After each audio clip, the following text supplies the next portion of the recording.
Welcome back, everybody. Sorry about that. Sorry, little technical difficulties here on our end.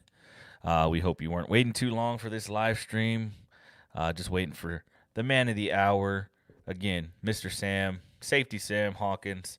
He's going to be joining us here shortly. So, before we dive into what we're going to be talking about, which is his new book, Keep It Simple Safety, I do want to touch on a couple of things prior to give my man some time to get back in on here on the live stream.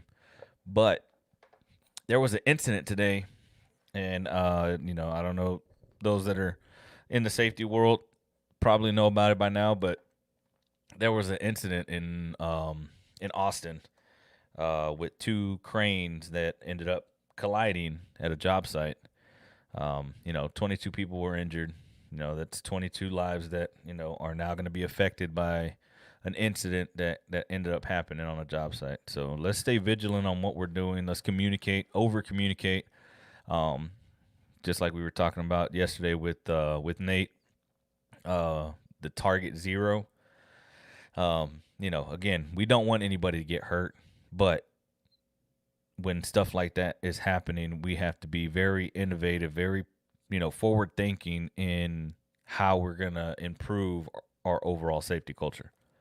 So, and now that I got my man Sam, what's going on, Sam? How are you, brother? Not too bad. You? Good, good. Can you hear me pretty good? I can hear you. Can you hear me? Oh yeah, perfect, perfect. All right. So, I was just talking about the incident that happened in Austin. Two cranes collided. We were gonna have Jarrod Tomassi on here, but duty calls as a safety professional. He was dealing with some stuff on his site. So, again, best wishes and hope everything goes well over there on his site. So yeah, let's dive right into it. Sam, Safety Sam. For those that don't know you, introduce yourself. Who are you? What are you about? What do you do, man? Safety Sam is what they call me these days. Safety. I do safety. I've been in the field of health and safety for a little bit over 21 years now. what's it's crazy to seem that it's been that long, but what's cool about it is I got into safety for the first company I worked for that ever had a safety person. That guy kind of got me into it, and it's been a career since then. So it's just what I'm about is sending people home the way they get there, man. If the way you show up to work is the way I want you to leave. If some magical way, if that can happen and have you leave better, then that's the game plan too. Nice, nice. So, and I know you're real heavily involved in DOT standards and the DOT, being a DOT expert witness. What drew you into being, DOT? Is that what ended up happening? How the role you ended up taking into place? Explain to us a little bit about that. So the first company that I was a safety manager for actually had someone that had a DOT manager. So in that particular company, I worked there 5 years, 5.5 years, and I was on the DOT committee for when we had accidents. You have a committee that go out and investigate the accident and all that kind of stuff, Right. pictures, interviews, and all that good stuff, and then come back and determine cause. And so from my first safety job, I was involved in safety. Now, I mean, in DOT. Now, I didn't run that program, but being involved in the accidents and stuff, I started learning the regulations. And then a couple companies later that I ended up working for was a company that was had DOT requirements, even though they were a construction company. Because when they, pull their equipment, they throw a trailer on the back of a truck, load it up, and now it's over 10,001 gross vehicle weight rating, which brings in the DOT regulations. So that company had a DOT number, but they didn't have a written program. We didn't have anything set in place. So I had a safety director that worked over me that I worked for, who actually put me in charge of developing that program from scratch and pushing it to the field. And so that's where I got my feet wet in DOT. And then every safety position I had after that, I also had the DOT responsibilities. So it just kind of grew from there. Now, those that don't know you, and again, my man Tony's in the chat. What's going on, Tony? Great support. What's up? What's Good to see up? you there. Those that don't know you, and again, DOT, that's a big plethora. There, everything that's, you're at a construction site, all your deliveries, all your big heavy loads, everything that's coming, your materials, that are on the road is DOT. Not to Right. mention, you know, personal vehicles on the road involve, and again, DOT regulations are dealing with, OTR on the road drivers, your big heavy Mack trucks, your big Yeah. 18 wheelers. Logistics companies deal with a lot of DOT, your oversized loads. So how did you end up becoming an accident witness expert, or a DOT witness expert? So a lot of that to the DOT rolled over from. So I've done a lot of expert witness work on the OSHA side. And what happens is, to be honest with you, attorneys talk, and so what they knew me from, some cases on the OSHA side, work related Mm-hmm. cases, and then kind of reached out to me based off of my background, and it's been, I've been doing that now 10 years. But the first attorney reached out to me and said, "Hey, I got your background. This is a case I'm dealing with where they were dealing with a case where a semi hit a minivan and there was some fatalities involved. And they wanted my opinion on looking at the case and just looking at the regulations to see what went wrong and it kind of went from there. So what's interesting about the expert witness work, I be for it's a reputation. They kind of find me, so I didn't even seek it. It just happened. Got you. So you were good at what you do, and then they ended up coming and saying, "Hey, Sam, I need you to, come look at this, incident for me, and need your expert opinion," which is good. I mean, again, good for business in a sense, and again, it's Yeah. unfortunate that something has to happen for Right. an expert witness to come out. But again, Right. you're the man, you're the one that has the expertise. You built that repertoire, that rapport, that hey, you actually know what you're talking about. So have them come out. Right, and that's what they're looking for is for that particular stuff. If an attorney's looking for it, and that's who typically would contact me is they're looking for somebody that knows the regulation. They can prove it with experience. But what's funny about it is they also concerned about what you look like and sound like on the stand. So it's I don't know if I don't know even back then if it was videos of me out there talking or something. But if you sound too technical, they don't like you. If you sound too return. I don't know if you sound too slow. I don't know. Like I guess I Yeah. was just the right speed or something. I don't know. No, you're good. That's crazy. Tony, give me the A-OK if you want me to show this. Oh, look at that. Okay. Heavy hitter. There you go. That's Tony what's Tony. up. Yeah, he also said expert witness at Safety Sam if he was with the police. I'm kidding. He's awesome. No, no. Truthfully, what's funny is the side that I usually end up on the expert witness, and that's unfortunate in any of it because the only time you get that call is somebody was really hurt. So these aren't, accident at a red light and they tapped the vehicle. Honestly, it's usually a fatality involved. So usually the one Mhm. that's calling me is the lawyer of the family that had the fatality. And it's because they don't know DOT regulations. They don't know what that CDL driver should have done. So I'm usually on the opposite side, just for the record. That's Let's make that clear, Let's right? make Yeah, that clear. That's you're usually who not. Yeah, calls me. you're on the other side. You're not Right. working. Yeah. Okay. No, Yeah. and that's Usually it's cool. a family trying to that may get some money if I know what I'm talking about. Yeah. There you go. Tony, you said dope. Yeah, appreciate it. My man Tony lighting up the chat. So, we called about this, and I wish, Jarrod was here because he actually was the one that Man. introduced me to Sam. I didn't know who Sam was, and now I'm getting to know him now, and, we've been talking on the back end, but you have two books out, and the reason why we called it Keep It Simple Safety is because that's the name of your new book. But Right, before we right. get into and show everybody what That's the what book it is. is, yeah. And again, everybody knows what the acronym KISS stands for. Keep it simple, stupid.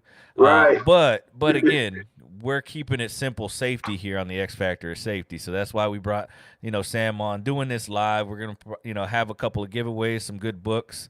Signed by Safety Sam, so you'll get a signed copy. But let's backtrack and your first book. What's the name of your first book, and where did that inspiration come from? So the first book is Jab to Win. And Jab to Win, also, most people know me, if they know me by Safety Sam, don't know the other side. So I'm also I train and manage pro boxers. I've been in the sport of boxing for over 30 years now. It goes, my brothers box, everybody box. And so one of the things as a coach, I teach the jab. Jab is the most important punch in boxing. Even most pros only know how to use the jab one way. But realistically, there's 5 different jabs in boxing. So I started out writing this book to initially teach them how to use the 5 different jabs.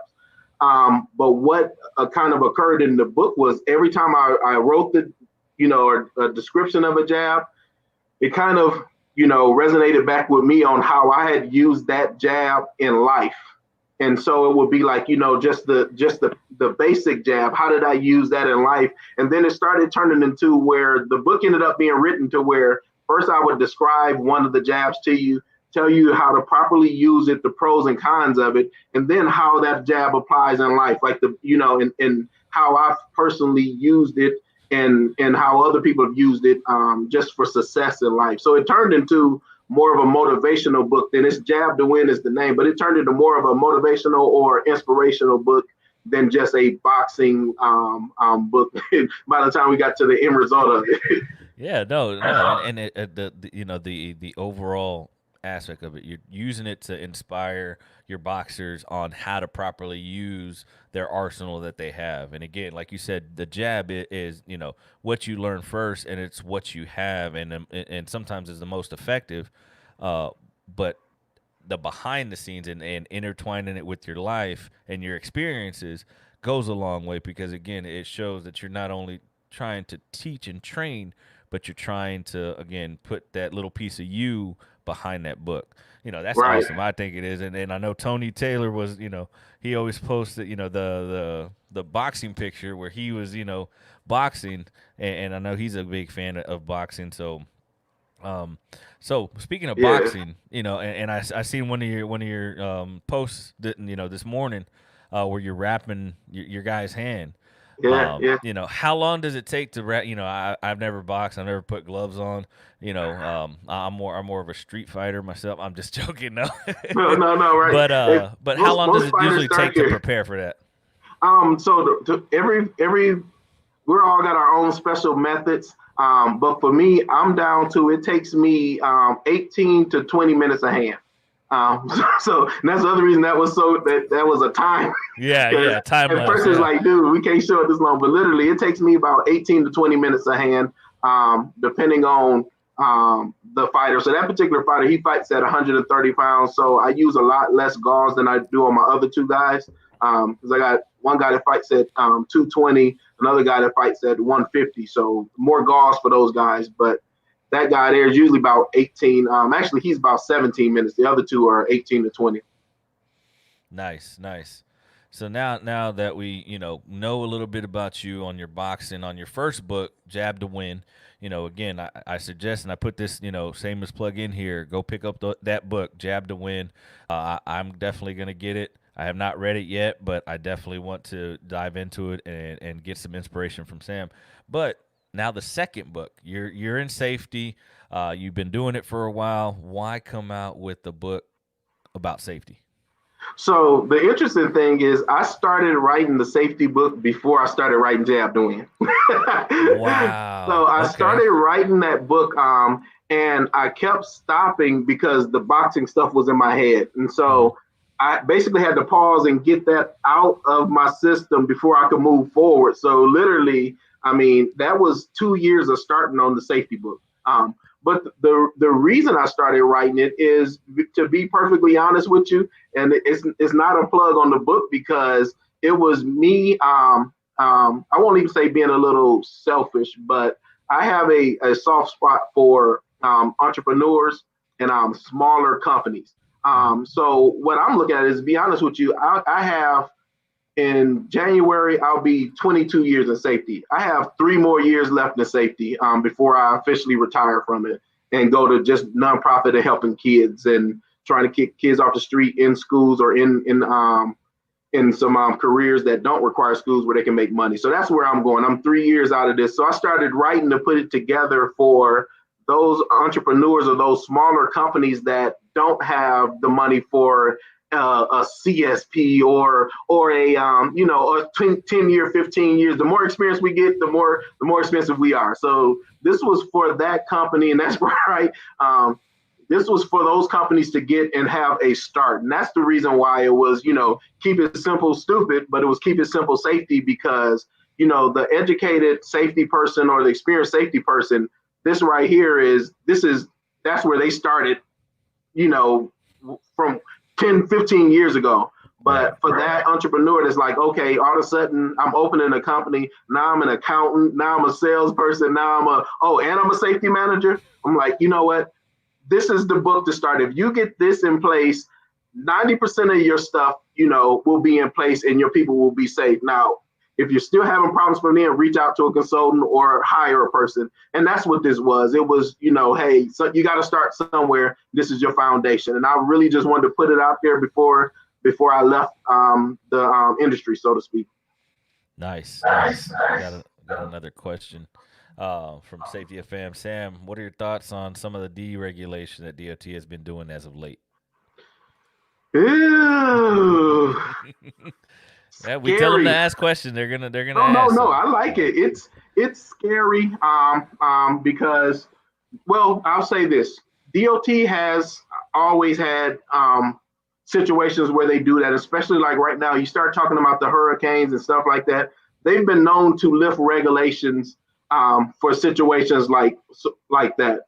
Now, the difference now is some of this is coming in because of whatever reasons this stuff is being lobbied to them. Mm-hmm. The reality of DOT, and I'm trying to dance around what it really means, is DOT does this every 4 years, just depends on who's in office. I don't know. and the reality is it all may change back. So these same ones that they're moving it, they've done this before and they've come back. So it's just a matter of what happens 4 years from now or not. So honestly, it's not surprising. It just depends on who's on the agenda at that time. Just being honest. Safety FM said dance, but really dance. Hey, I was trying to dance around politics, but that's what it is. No, and again, that's we try to stay away from the politics around here. Right, but that's really the DOT. It's per state and some of the stuff that gets pulled around from the DOT, regulations. You got to pull some back, and like you said, it all revolves around what's happening in the office, and that's normal with DOT. It just depends on where it's going, and some of that stuff truthfully goes on there and it sits for the 4 years and they never have to do much with it. So it just depends. But yeah, it's interesting right now. Nice. So diving into the keep it simple safety, and I like how you put it that it's the foundation for your newer safety professionals coming in, giving them a foundation. Now, could somebody that's been in the game like yourself for 20 years, myself for 10, 11 years, get this book and still get the same quality out of it? I think that if nothing else, we can get it and it can brush us up on some things that we knew that we haven't done in a while. And the reason I say that is by this being a foundation, as you build on a house, sometimes depending on if I'm spending my time in the playroom, and what I mean by that is we're high tech now. So a lot of the gadgets and things take us away from the basics on running safety. And so, the more gadgets or the more programs I have in place or safety management systems, sometimes, and I'm still getting issues, people are still getting hurt, our numbers are still going up, then sometime I have to come back and really look at the basis. And I will say the reason why that is a good one, because the first thing in the foundation, the first thing in there is buy-in from upper management. So senior management, the buy-in from them. And a lot of times with companies, especially, if we have senior safety guys, companies are like, hey, you're the senior person, I'm paying you 80 grand a year, 100 grand a year, whatever. Right. Safety is your responsibility. But they miss that safety person is fighting a battle of trying to convince people to do what they see senior management not doing. So sometimes, as a safety person, if this is my day-to-day job, I'm focused on I have to protect him today and not understanding why it's not making sense and why it's going over the crew's head. Sometimes maybe seeing that first thing, like, you know what? I just saw two owners walk through here with no hard hat, and this is, and we're in the construction site. I mean, how many of them walk through there, with the slippers on, and everybody on site is like, well, what's up with dude? What's up with dude right there? Yeah, exactly. So you're not gonna say something to him? Yeah, right. I know exactly what it is. Sometimes that's what's blowing the program up. I've seen that. Yeah, definitely. When it's not unilateral across the board, when it's not all the same regulations, all the same rules and practices for the owner of the company, all the way down to the newest employee. Right. And that plays a big part. Another question came in for you, Sam. Said the Transit Safety Institute plays a big factor with DOT training. Would you recommend the institute? Would this be one of the institute that you recommend? I don't have anything against them. So I wouldn't not recommend them. I haven't used them personally. So just to be honest, I typically don't recommend anything I haven't used. But they're a big name out there. A lot of people go that route, and I haven't heard anything terrible about them. So Gotcha. Usually, if I'm recommending, though, it's something that I can say I've used and it worked. Nice. So, diving into the Keep It Simple safety book, chapter 1, what is a safety culture? So, in your eyes, and I've started to read, but again, get the people, what is a safety culture to you? To me, the safety culture is uh, it's the temperature of the field to me. And the reason I say that, I'll answer that by saying a lot of times as a consultant, everybody on here know I'm a consultant. So I'll get a call from a company, owner, and say, hey, we're getting a lot of people hurt. I need you to come in here and tell us what to turn something around. And I'll ask them, what's the safety culture? In that, for the most part, we think we're safe with this and that. And so then I'll go out and I'll watch what happens. And to me, that's your safety culture. It's who you really are when you're operating. We can, however you slice it up, the programs in place doesn't matter. The speeches don't matter. The tailgate meetings that you have every Monday, because that's what they'll tell me. We have a tailgate meeting every Monday. Everybody's together for that. And they have training for this. Okay, that's all great. Let's stop, stand here and see how they work. If I got 6 out there where they're supposed to have hard hats, 3 got them on. It's 2 things you're seeing there. 3 got them on, 3 don't. Nobody's saying anything to anybody. So everybody out here knows it's supposed to happen, is what you. So to me, that's the safety culture. It's the temperature of the field of a company to me. Is who's out there working, what are they really doing? Because everybody in the office is, man, yeah, we care about safety. We get a lot of emails on safety. I'm like, okay, that's good. Yeah. The people in the field don't even get those emails, but so exactly. to me, it's the temperature of the field. That's a safety culture to me for a company. No, nice. D, good to see you in the chat. She said that's a great answer, and it is. I mean, and like you said, it's the temperature in the field, and again, the way you operate on a day to day, determines your culture that you have. Now, granted, if you have a badass safety professional like myself, like Sam, some of the other ones, Tony, it definitely makes it a lot easier, and that how it happens out in the field, we definitely try to prevent as much injury as possible. Right. But if you only have a tailgate meeting on Mondays, what happens Tuesday through Sunday, right? If you're working the weekends or Tuesday through Saturday, right? What are we talking about on Monday? How are we keeping it in front, at the front of mind and at the foresight of what we're doing in order to be proactive and not reactive? Right. And even in that, what's that Monday is setting the tone. You have a meeting, but what's happening in that meeting? Is everybody on their phone right now? If they're sitting down, how many are still asleep? So it's what are we taking from that meeting? Because what sets the tone is what you allow to happen in that meeting. So if you tell me we're having a safety meeting and this is important, and I'm sitting here and I can be on my phone in your meeting, that tells me it doesn't really matter when I get out here in the field because you allowed me to do it. So it's also how those meetings are run. A lot of it starts there because that's the culture. That's what you're really seeing is then everybody is saying in their mind, nobody officially says it, but they're saying, well, they have these safety plans and stuff in place because they have to. Either the insurance company told them to, or whoever's the prime contractor made them, but they don't really care. They just want to get the job. But that's what we're saying, and that's what the workers are smart either way, and that's what they're gonna take from that based off of what you allow just in that meeting. It could be once a week. I mean, I don't necessarily recommend that, but if it was once a week and if it was effective enough to where people took it serious, then you gauge, once again, you take the temperature of the field over a few days to see if on Wednesday we're still doing what I said on Monday. If not, then make adjustments. But it's what happens in that Monday meeting.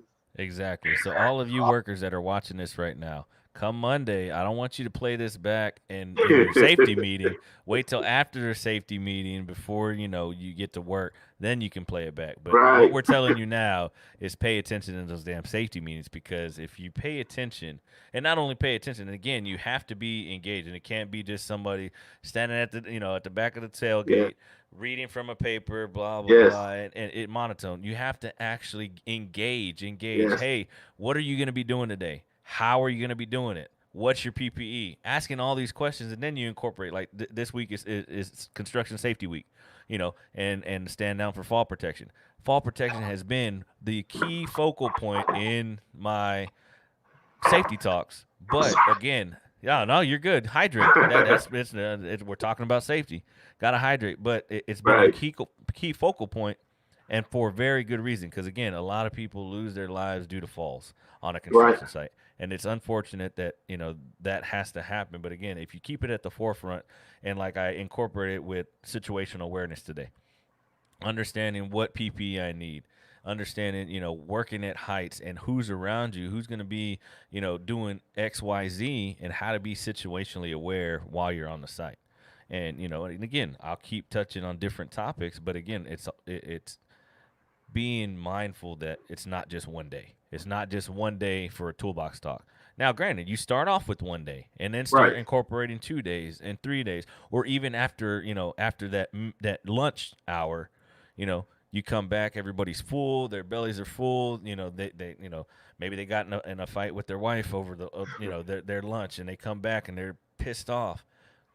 Get them all together, give them refocused after that, so that way Right. they can say, you know what, I'm gonna leave that out there. Yes, I got to deal with it. It's personal, but I can. I know what I have to be thinking about, and that's my safety, the safety of people around me. Right. Right. Absolutely. So, I like the quote that you have. Chapter 1, again, you guys need to go pick up this book. Safety is the engine, and you are the key that starts it. Where did you get that from, and why did you put it in the book? I'll tell you, it's probably been another one that's been in my head for 11 years or something. And I no, that was not true. It's been since about 2015. So a lot of these, and most of these, I didn't make them up. That's why obviously they're in quotations. But at one point, I was working with a company that had over 250 mobile mechanics. So they are in a truck that is a shop, a mechanic shop, and they go out and respond to. Let's just say if a Nestle truck breaks down, they're pulling up on the Nestle truck, making sure I get my ice cream, so, fixing it on the spot and getting it there. So they did that, but they had 250 trucks all over the country, and they were trying to figure out ways on they can't bring everybody together, have a tailgate safety meeting. So how did they start, putting this in their mind, like you say, to trigger that first thing in the morning? And I literally put together a list of, it was might have been 365 topics or whatever, or different quotes that I found everywhere. And I started putting these into where it came. They had like iPads they operate off of. So anyway, that morning when they got in, started up the truck, whatever, boom, the iPad fires up. It was one of those messages there. And it was something that we just started rolling out. And some of these that were the ones that triggered that occasionally I would get a email back or somebody was like, thanks for that, Sam, or something like that. That would be one that kind of stuck. And so this is one that, I sent it out. And let's just say if I send it to 250 people, maybe 10, because not everybody's not saying thank you, but maybe 10 hit me back and was like, man, hey, thanks for that one. And I was like, to me, that was a win, because usually you don't get nothing back. So it's one of those that just stuck because it resonated with them, and then think of it, they are mechanics. So that was real to them. No, that's awesome. And the biggest thing, for that your greatness doesn't come from what you do day to day.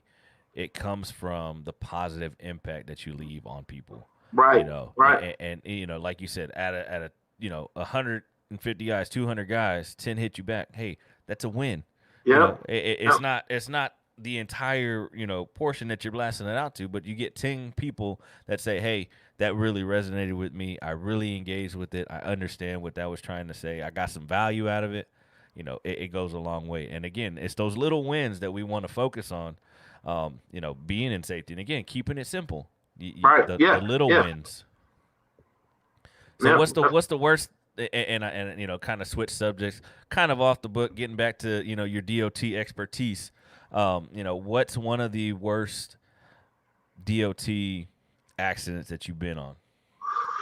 Whew. I'm dealing with one right now. As I talk, I gotta edit my words because I don't know how much I can say. And well, you won't know where it is or anything, and it's been a few years. These cases, they don't. If it happens this year, the case don't pop up this year, so it's right. 2, 3, 4 years down the line. But this is one where basically a guy operating a semi hit a school bus full of a girl basketball team. And man, it's got me getting soft right now. Y'all gonna have to excuse me because there was a lot of fatalities in this one, and that's right now. That's the worst one because it's kids involved, but it's and again I gotta edit it, but the driver was killed too, wow. and people don't man, this one got me. It's all right. It's okay. No, it's an open forum. If you want to cry, go ahead and cry. No, it's I get you.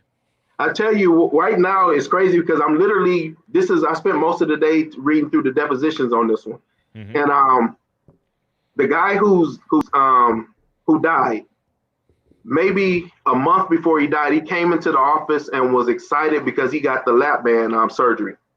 And they literally asked him why he wanted the surgery. Man, this one is making me you got me on this. I'm sorry, brother. I mean, and again, if you don't want to, that's perfectly fine. It's necessary because sometimes even as safety people, we forget even the person injured didn't mean to do it. Right. But this guy literally had just got lap band surgery because he said his dad died in the 50s. He had an uncle that died 62, and they all died from weight-related stuff. And he had kids, and he was trying to stay around for his family. And he's not here. Yeah. So man, that one, reading through it, the crazy thing is I had to stop reading it twice today, and it's just still fresh. Yeah.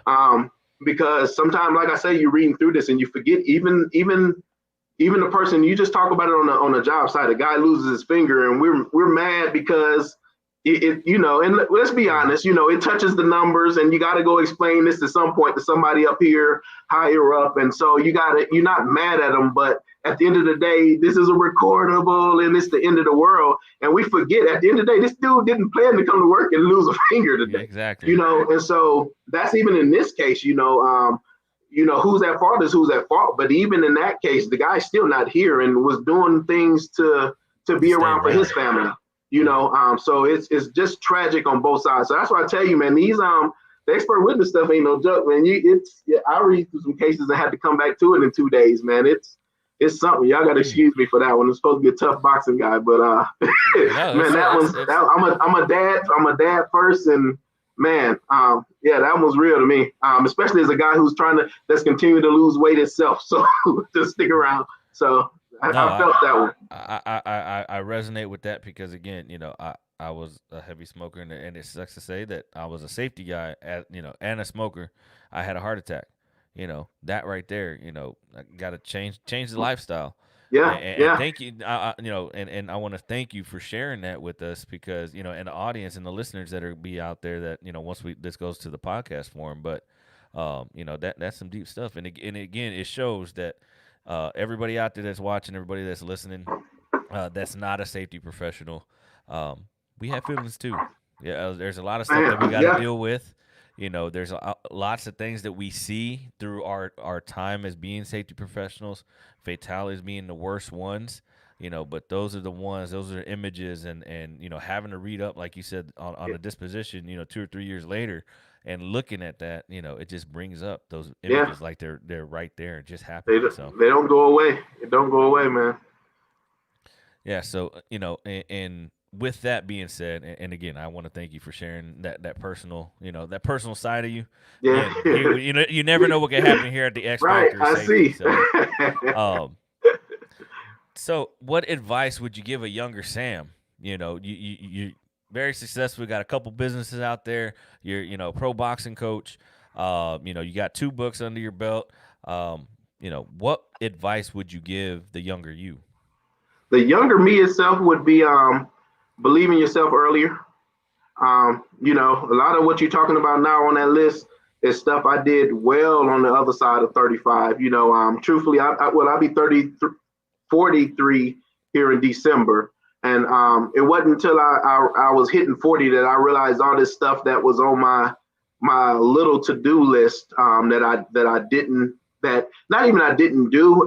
They sound like good ideas, but didn't seem possible. So it's more believing in yourself earlier, believing in myself earlier would be probably the number one advice. And then the other one I go back and forth on, or if it's good advice or not advice, because I kind of like where I am now. But as a young person, I dibbled and dabbled in a lot of stuff.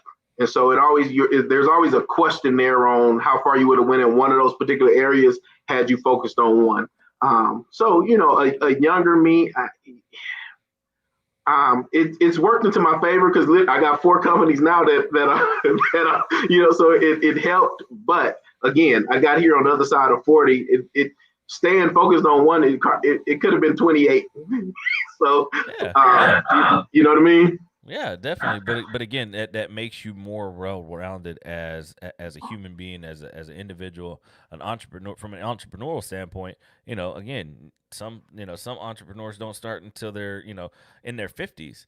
Colonel Right. Sanders didn't start until he was 52, Yeah. something like Yeah. that. KFC, it's one of the biggest chains out there.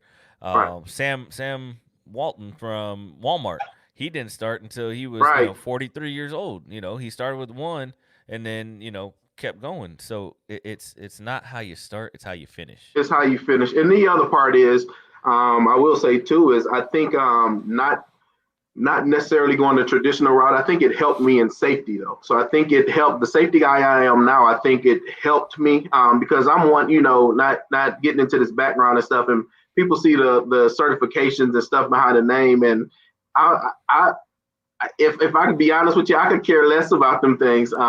They're there because other people wanted them. Um, Other people wouldn't talk to me till I got them. It's a better thing to say, but because I did this for 10 years without a degree or a certification, so that was literally having to take the people person in me, Hmm. learn regulations, and have to communicate that to somebody without having a badge to be able to say I'm a CSP or I got a degree, Yeah. because that's what people respect in this, especially when you start in it. But having to be effective 10 years without any of that, I think surely came because of all the crap I was involved in earlier.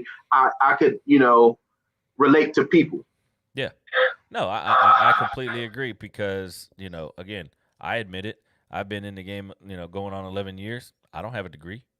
I Man, got a shitload of experience, yeah, yeah, and I just recently, towards the beginning of the year, got my CHST, my nice. designation. So now I can For put some alphabet soup behind the For the name, record, that's because my yeah, favorite one. For the record, you know, that was my first one. I love that one. So yeah, but again, my thing, and I make sure that my wife is behind me, and she, I told her at the beginning of the year, God willing, I want to go back to school. Again, I want to get my master's degree in occupational safety and health, and then eventually, if it goes further, get my doctorate. become a Dr. Pedro Maciel, Right on, right on, PhD, right and on. again, and you become a doctor for two reasons: to do a lot of research, right, and help different causes and Right. dive into that, or to teach. Yep. And Yep. I want to kind of do both on the safety side to help the younger generation that's going to come up, because I'm thinking, my daughter's 15 now. When she's 30, I want to be able to have my doctorate and says, hey, I Right. can come help, that, and then not only that, but then be able to do the research in certain areas of the safety field that I can help or try Right. to at Right. least. Yeah. Yeah. I mean, yeah, because it's I won't say it's old in terms of that, but we know. I mean, we're still living off of regulations from the '70s. So there's a lot of opportunity there for things that can be changed and that we don't know is available, and it needs that kind of research and someone with that can put that kind of time in there. Yeah. It's that would be a good thing. It really would be. Yeah, Nate Thomas, he said a degree is just demonstration that you can see something through. That's it. It doesn't mean much beyond that. Having a master's degree, he has a master's degree in science and safety, and it opened doors, but nothing beats experience. And again, you got to be able to, take the experience and the theoretical stuff that you learn in school. Again, you go through a lot of theories and regulations and how to dive into certain things. A lot of numbers. I know on the safety side, fall distance and some of the IH stuff, but the experience. Yep, yep. It's tricky now. I tell you, I look at what the market is like now, and I'm grateful right now that I'm not out there. And the only reason I say that is because every essentially he's right, and I didn't catch who that was, but he's right on the money in every part of that. Oh, I see. What's up, Nate Nate? Thomas, I red see beard. you. Yeah. Salute. I red beard. I like. I give everything. He's right on the money with that. At the same time, what's happening now, and we see it. We all see it out there. Is there's openings out there where they want somebody with a master's degree and this kind of experience one way or the other, and it's like where you start if you don't have the degree, and then if you get out of school with the degree, where do you start to get the experience? So it's the job market is tricky out there. I don't think they realize the real process for the safety professional and how it works. And I'll tell you, that's what sent me up there. I mean, I will say the first company that I got my CHST with, my boss there ended up being my safety mentor. Now he was a guy. He had CIH, CSP, still got it. He's also a consultant now. But he was the director of safety for the construction company I worked for, and he had, like I say, CIH, CSP, master's degree, and he was one of the guys. I've seen guys who got that and can't apply it. He was one who knew his stuff. So he was one that he had the stuff and he could apply. I'm like, okay, you the real deal. I can listen to you. And I'll tell you, it wasn't a lot of money. The first job he offered me was supposed to be 40 grand a year. And sitting there in there, I didn't have my CHST. I wasn't finished with school. I was taking classes online just so I could say I was in school, but it was like one class a year. But he told me, he was like, okay, well, 40 grand is the deal here, but I'm giving you 39 a year until you get your CHST. So I didn't get that extra grand a year until you got it. And you can bet 6 months later, I had my CHST. Hey, $1,000 is $1,000. It's $1,000. I was like, I need my money. So that's who pushed me there. And I'll be honest, I didn't do anything with it again because I worked with that company for 5.5 years. I was cool. I left there, went to run a safety department at another company. Had a company reach out to me, but they needed a guy with a CSP. So they gave me the acting director of safety position. So I had the position without the money. And so it was time to go get the CSP. It's like, hey, once again, it was the money that's why I went and got mine. So I had to take the route of what you said. I had to finish school, and I'll tell you, everybody, I went at that point. I wasn't done with school. I jumped on Columbia Southern, transferred my classes. I finished their associates program. With my associates at that point, I had 10, 12 years experience. I still couldn't sit for the CSP.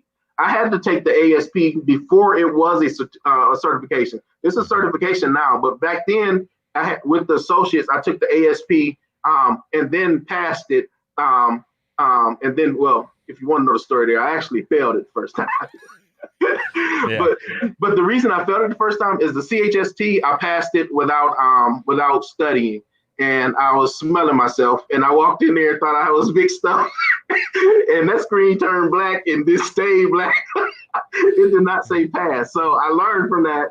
I went back, killed it the next time, and the CSP I took, I think 4 months later, and I got it on the first try. But I got spoiled with the CHST, so it Yeah, was. and those that don't know, you new safety professionals out there that are watching, again, your CHST, your CSP, ASP, GSP, all these designations, alphabet soup behind the name, again, um, they're good, for what you're trying to do, but then also don't sell yourself short on only going for just to have the alphabet soup behind your name.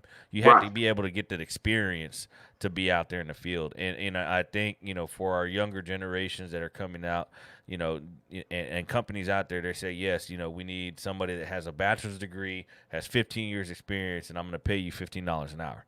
Like, come right, on. right, You got to be, you can't get the experience because you just got out of college, right, or intern.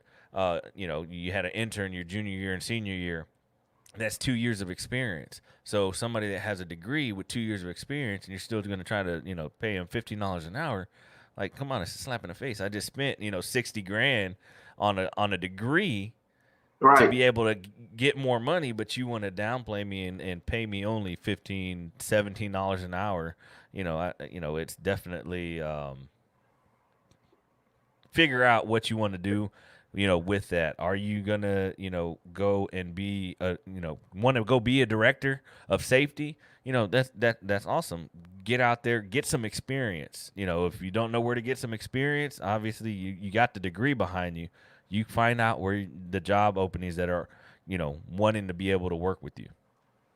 Nate, hold on, Safety FM said no doctorate unless you want to be a lab rat or a professor.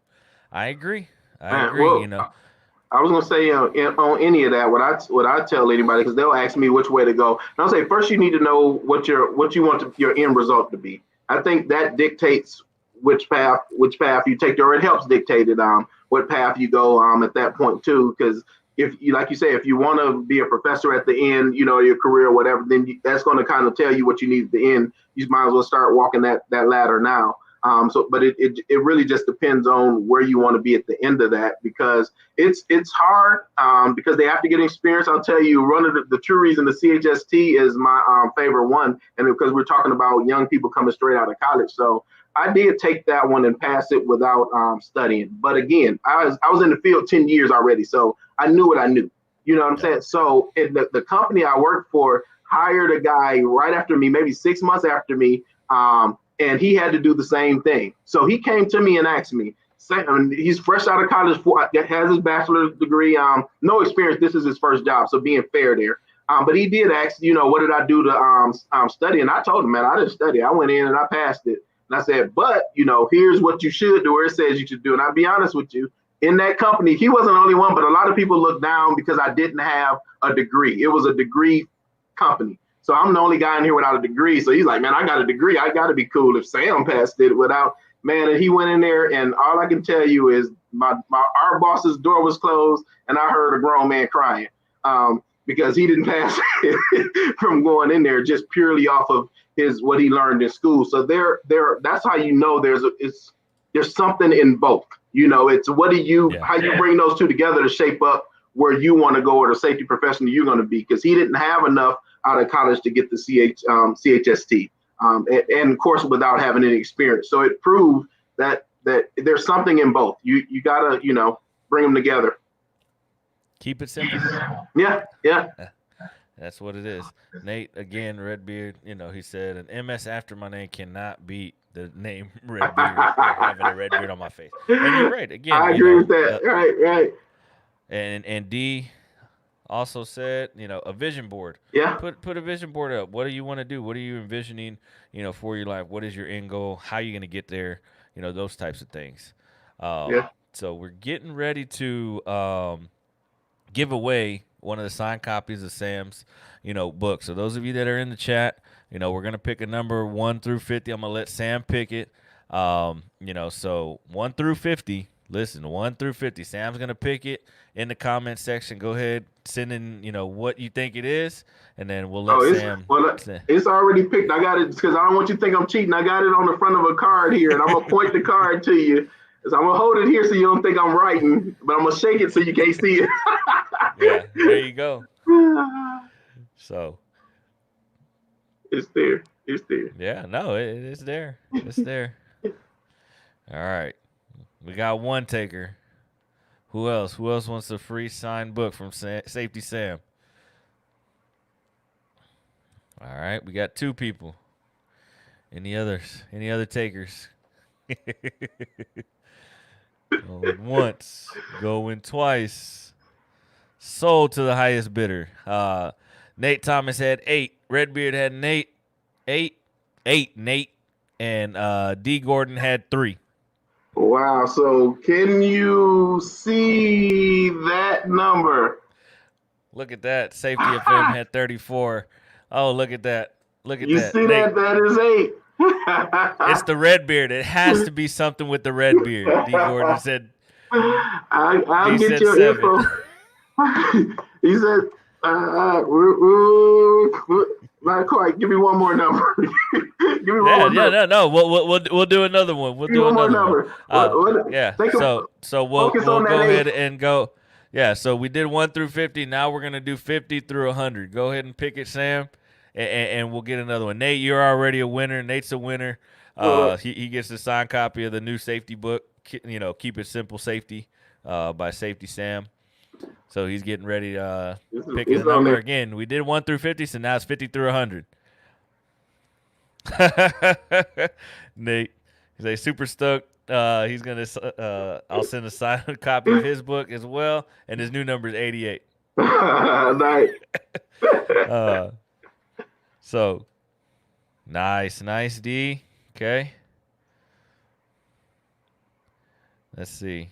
Give them a couple more seconds to get their numbers in.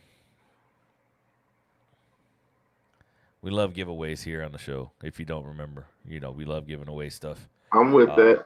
Yeah, no, it's good.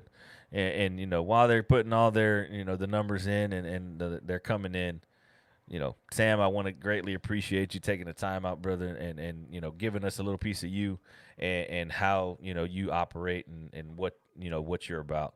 It definitely goes a long way. And again, the DOT expert, that's something that and I have it up underneath your name, and I even made a banner for you. Nice. Nice. Your DOTexperts.com. So again, that's where you can find my man Sam. Let's see who else. Okay, D. Gordon 78. He also said Newfoundland. So we're going with D's number 78. Okay. Said 78. That's what we got. I'm gonna say that's 78. That's 2 winners. Nice. D and Nate, thank you. Everybody that participated. Look at that. Hey, if anybody else want them, they're gonna go half priced when I get off of here for 24 hours. So I'm gonna do Jab to Win half price to Amazon if you want them. They'll be there. Look at that. That's awesome. So look at that. They come on. Our guests come on the X Factor of Safety, and they just get inspired to go ahead and drop their books half price. So go out there and get them. Let everybody know where they can reach you at. How do they get a hold of you? Any advice you might want to leave before we, end the session? Safety Sam Hawkins, the best place you can catch me. I'm there on everything, but is on LinkedIn. I'll be honest, I'm usually too busy. I used to try to keep them all up, and I'm terrible at Twitter, Instagram, Facebook. My Instagram's been so bad, I locked the page just so it act like I'm doing something. It's nothing on there. Like I haven't put anything there this month. Thank you. But yeah, so catch me on LinkedIn. That's where I do the most posting. But my website is there. It's available if anybody really want to reach me. And through LinkedIn, you can get my email and reach out to me directly. I don't even know what to tell you, what to leave with you other than, I don't know. I don't know. No, that's Hope I gave you enough in there. But yeah, I don't know. I'm supposed to come up with something. nice, nice, Nate. You're awesome, Thanks. Sam. Great conversation. See you both on LinkedIn, definitely. Again, D said, yay, stoked. She's stoked to get your book. Um, Sweet. So on there, hit me on LinkedIn. Give me your information in the inbox. Tomorrow, just give you a heads up. Tomorrow is I'm starting a OSHA 10, so I'm doing. We can't teach them in one day anymore. So Thursday and Friday, I'm teaching.